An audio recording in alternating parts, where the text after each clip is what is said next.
আমাদের দেশে কিছু মানুষ দেখবেন যে তারা কোনো মানুষকে পূজা করে, বাবাকে পূজা করে, বাবার কাছে গিয়া সব কিছু চায়।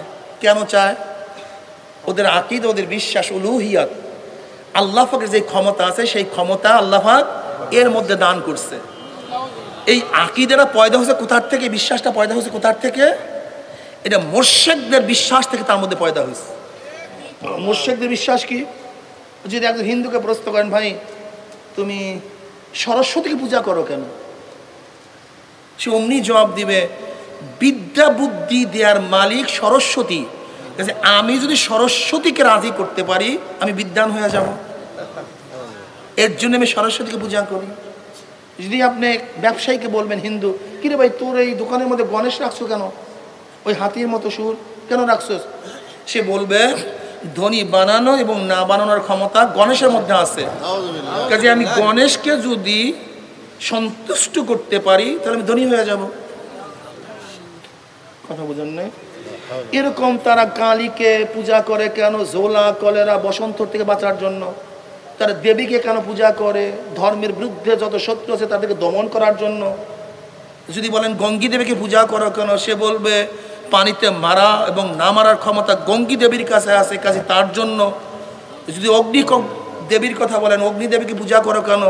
সে বলবে আগুনে পোড়ায়া মারা এবং না মারার ক্ষমতা অগ্নির কাছে আছে, এর জন্য তার সন্তুষ্ট যদি করতে পারি আমার আগুন লাগবে না, আগুনে ক্ষতি করবে না, এর জন্য। তাহলে ওরা ক্ষমতাকে বিকেন্দ্রীকরণ করছে। যে রুহিয়াতের ক্ষমতা আল্লাহ পাক কি করছেন? ভাগ করে দিছেন। কিন্তু আমরা কি বলি? দেবীর কাছে নাই, কালীর কাছে নাই, মূর্তির কাছে নাই, সাপের কাছে নাই, সমস্ত ক্ষমতার মালিককে, একক ক্ষমতার মালিককে। কুল হুয়াল্লাহু আহাদ আল্লাহুস সামাদ। এর জন্যই কলেমাটা কি? কলেমা লা ইলাহা ইল্লাল্লাহ। পড়েন লা ইলাহা, সামনে পড়িয়েন না, সামনে পড়িয়েন, এতটুকু পড়েন লা ইলাহা। অর্থ কি? অর্থ কি? নাই কোনো ইলাহ, লা ইলাহা, কোনো ইলাহ নেই। ইলা কি জিনিস? ইলা কাকে বলা হয়? ইলা কি জিনিস? ইলাবার হক, ইলাবার বাতিল। ইলা এমন একটা শব্দ যার মধ্যে হকও আছে বাতিলও আছে। বুঝেন নাই? ইলা বলা হয় এমন সত্তাকে যার মধ্যে কোনো ক্ষমতা আছে, এইটা ধারণা করে বিশ্বাস করে তার সন্তুষ্টি অর্জন করার জন্য তার সামনে মাথা নত করে বা তার ইবাদত করে বা তাকে ডাকে, একে বলা হয় ইলা। বুঝেন? ব্যাখ্যাটা বুঝছেন? যার মধ্যে কোনো ক্ষমতা আছে এই বিশ্বাস রেখে তার সন্তুষ্টির জন্য তার সামনে মাথা নত করে সেজদা দেয় বা তাকে ডাকা হয়, এরকম সত্তাকে কি বলা হয়? এর জন্য কালীকে ইলা বলা হয়, দেবীকে ইলা বলা হয়, রাধাকে ইলা বলা হয়, রামকে ইলা বলা হয়, সরস্বতীকে ইলা বলা হয়। আবার ইলাবার হক আল্লাহকে কি বলা হয়? ওরা মনে করে এর মধ্যে একটু আগে যেই কথা বলছি, এর মধ্যে এই ক্ষমতা, এর মধ্যে এই ক্ষমতা, এর মধ্যে এই ক্ষমতা, এর জন্য তার সন্তুষ্টির জন্য তার সামনে মাথা নত করে তারা ইবাদত করে বা ডাকে হরে রাম কৃষ্ণ, এই যে ডাকে, কারণ তার মধ্যে কি আছে? ক্ষমতা আছে, এর জন্য সেইটাকে ইলা বলে। এখন আমি কি করতেছি? লা ইলাহা, নাই কালী, লা ইলাহা নাই সরস্বতী, লা ইলাহা নাই দেবী, লা ইলাহা নাই লাত, লা ইলাহা নাই উজ্জা, লা ইলাহা নাই গঙ্গী দেবী, না অগ্নি দেবী, না কোনো ইলাহ। দুনিয়ায় কাউকে ক্ষমতা মানি না, একমাত্র ক্ষমতা মালিককে ইল্লাল্লাহ, আল্লাহ। এর নাম কলেমা লা ইলাহা। কি নাই? জোরে বলেন। ক্ষমতার মালিক, জোরে বলেন। রেজেক দাদা কেউ? শান্তি দেওয়ার মালিক, অশান্তি দেওয়ার মালিক, মারার মালিক, বাঁচাবার মালিক, আইন দেওয়ার মালিক, অমুক তমুক কিচ্ছু নাই, কেউ নাই, আছে কে? ইল্লাল্লাহ। এর নাম কলেমা। এর নাম কি? আসলে লা ইলাহা আমার উদ্দেশ্য না, লা ইলাহা বলে আমার উদ্দেশ্য না, আমার উদ্দেশ্য তো ইল্লাল্লাহ। কিন্তু লা ইলাহা বললাম কেন? ইল্লাল্লাহকে মজবুত করার জন্য। ইল্লাল্লাহকে মজবুত করার জন্য আমি লা ইলাহা উচ্চারণ করছি, নয়তো আমি লা ইলাহা উচ্চারণই করতাম না। লা ইলাহা, কোন ইলাহ নাই। কোন ইলাহ নাই? কোন ইলাহ নাই? কাকে অস্বীকার করলা তুমি? আমি ইলাহ, ওই ইলাহকে অস্বীকার করছি যারা মনে করে জান্নাতে নেওয়ার মালিক আল্লাহ ব্যতীত অন্য কোনো, জাহান্নাম থেকে বাঁচাবার মালিক আল্লাহ ব্যতীত অন্য কেহ, কিয়ামতের ময়দানে আল্লাহ ব্যতীত অন্য কেউ কিছু করতে পারে। সমস্ত ইলাহকে নফি করছি, সব ইলাহ বাদ, কেউ কিছু করতে পারে না, একমাত্র করতে পারে কে? ইল্লাল্লাহ, আল্লাহ। এর জন্যই তো নফি ইসবাত, এই জিকির, এই কলেমার নাম কি? নফি লা ইলাহা, ইসবাত ইল্লাল্লাহ। এটা তো দুইটা অংশ, একটা লা ইলাহা, একটা হলো ইল্লাল্লাহ। এখন কেউ যদি মনে করে ইল্লাল্লাহ মানে আল্লাহ নাই, তাহলে তোমার সে বোকাও দুনিয়াতে নাই, তোমার সে মাজুন, তোমার সে মাজুব আর দুনিয়াতে নাই। যদি বলো ইল্লাল্লাহ মানি আল্লাহ বাদে, আল্লাহ ব্যতীত মানে আল্লাহ নাই, তা লাইলা অর্থ কি? ইলা নাই। লাইলা অর্থ ইল্লাল্লাহ মানি আল্লাহ ব্যতীত মানে আল্লাহ, তাই খোদা কই? আল্লাহ কই? লাইলার মধ্যে আল্লাহ নাই, ইল্লাল্লাহর মধ্যে আল্লাহ নাই, তা আল্লাহ কই? আপনারাই জবাব দেন বাবা। লাইলা তো ইলাহ নাই, এবার তো সবাই একমত। ইল্লাল্লাহ অর্থ কি করলাম? আল্লাহ ছাড়া মানে আল্লাহ নাই, তা লাইলার মধ্যে আল্লাহ নাই, আল্লাহ ছাড়ার মধ্যে আল্লাহ নাই, আল্লাহ কই?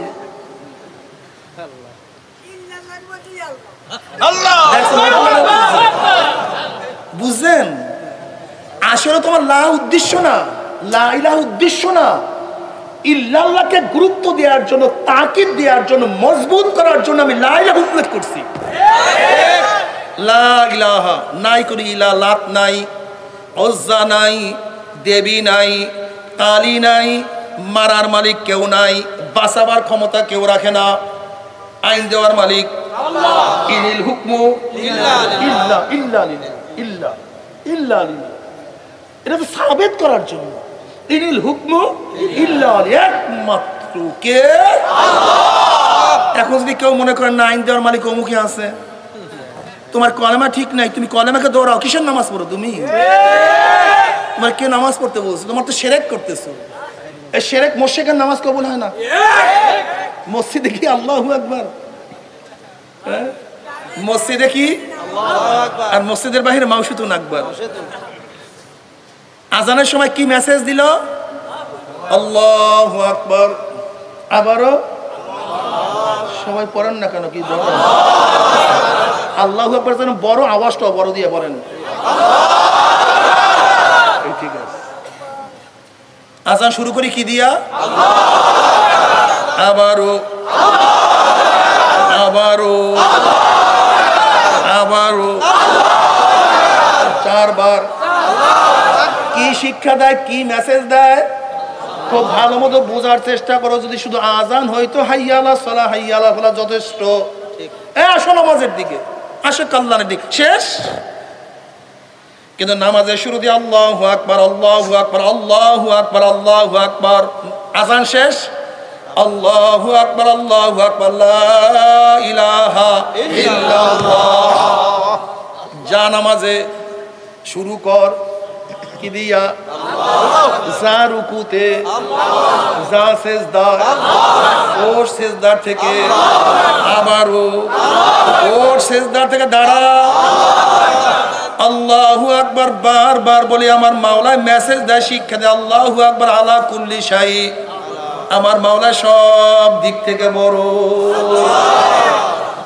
এ নমো হারাম, এই মাত্র আল্লাহু আকবার বললা, কিন্তু মসজিদ থেকে নামিয়ে মাউশুতুন আকবার, আব্রাহাম লিঙ্কন আকবার, নাউজুবিল্লাহ, ডেমোক্রেসি আকবার, সোশ্যালিজম আকবার, ক্যাপিটালিজম আকবার, কমিউনিজম আকবার, শেখ সাহেব আকবার, জিয়াউর রহমান সাহেব আকবার, এরশাদ সাহেব আকবার, অমুকি আকবার, তমুকি আকবার। কলেমা দৌড়াও,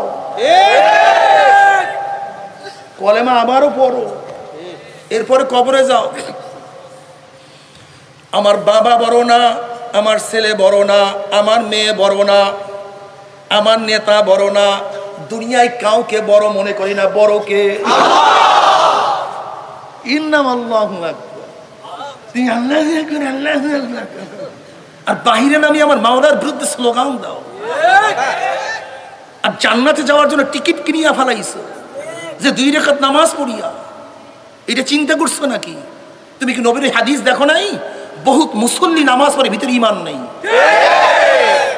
আমার নবীর হাদিস, বহুত মুসল্লি নামাজ পড়ে কি নাই? ইমান নাই। নবী আলাইহিস সালাতু ওয়াস সালাম ফরমান, বহুত মানুষ ভোরে মুমিন, বিকালে কাফের, বিকালে কাফের, ভোরে মুমিন। ইমান ঠিক করো, তারপর নামাজে যাও। এত সহজ ইমান? এত সহজ না ইমান। ইমান খুব কঠিন।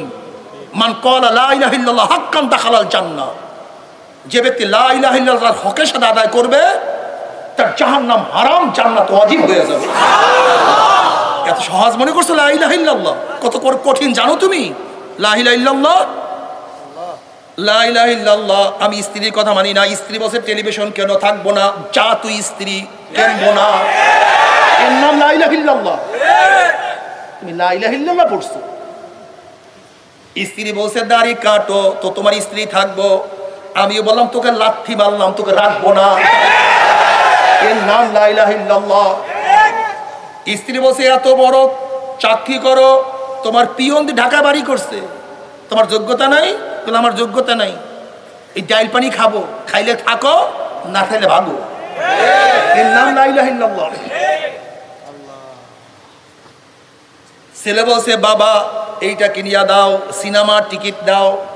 বলে দেবো না সিনেমার টিকিট, বাবা ডাকবো না, তোর মতো ছেলের বাবার ডাকের দরকার নাই, আমি সিনেমার টিকিট তোকে দেবো না, এর নাম লা ইলাহা ইল্লাল্লাহ। তুমি লা ইলাহা ইল্লাল্লাহর কলেমা পড়ো নাই তো, সমস্যা তো এখানে। তুমি দেখতেছো আমি এখন ইসলাম ছাড়লে এমপি হয়ে যাব, মিনিস্টার হয়ে যাব, লাঠি মারবে এমপি করবো, মিনিস্টারের কপাল। লা ইলাহা ইল্লাল্লাহ কিসের এমপি, কিসের মিনিস্টারি, কিসের কি? আমি তো সব জবাই দিয়ে দিছি, সব কিছু জবাই দিয়েছে লা ইলাহার মধ্যে।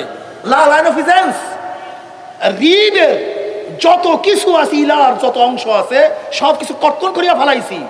ইল্লাল্লাহ, আল্লাহ আমার চক্ষু চলবে তোমার নিয়মে, আমার কান চলবে তোমার নিয়মে, আমার জবান কথা বলবে তোমার নিয়মে, আমার হাত কাজ করবে তোমার নিয়মে, আমার পা হাঁটবে তোমার নিয়মে, আমার অন্তর গবেষণা করবে তোমার নিয়মে, এর নাম লা ইলাহা ইল্লাল্লাহ।